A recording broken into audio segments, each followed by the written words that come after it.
ঈদ মানেই নারীর টানে ঘরে ফেরা, আর সেই যাত্রাকে স্বস্তিদায়ক করতে আগেভাগেই টিকিট সংগ্রহে ব্যস্ত মানুষ। রাজধানীর বাস টার্মিনালগুলোতে সকাল থেকেই দেখা গেছে ঘরমুখো যাত্রীদের ভিড়।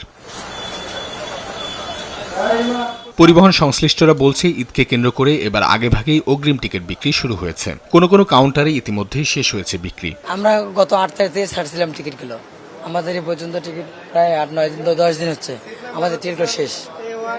ঈদের টিকিট আমাদের আর নাই। কাউন্টার ছাড়া অনলাইনেও চলছে টিকিট বিক্রি। যাত্রীদের অভিযোগ, অনলাইনে টিকিট পেতেও বিড়ম্বনায় পড়তে হচ্ছে। এখন অন্য কোনো ব্যবস্থা করতে হবে, অন্য কোনো কাউন্টারে দেখতে হবে। এটা আসলেই ভোগান্তি, অগ্রিম টিকিট না পাইলে তো আমাদের জন্যও সমস্যা। ঈদের সময় আমাদের অ্যাভেলেবেল গাড়ি থাকে, আর এমনি তো সবসময় আমাদের গাড়ি 10 মিনিট পর পর যায়, তো অ্যাডভান্স টিকিটের প্রয়োজন হয়। অগ্রিম টিকিটের কোনো সিস্টেম নাই আমাদের এই লাইনে, না যাত্রীর কোনো চাপ নাই, দেখতেই তো।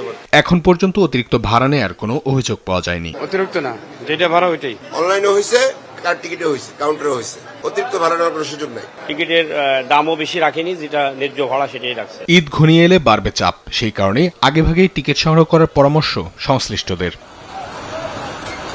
অঙ্কন চৌধুরী, দেশ টিভি, ঢাকা।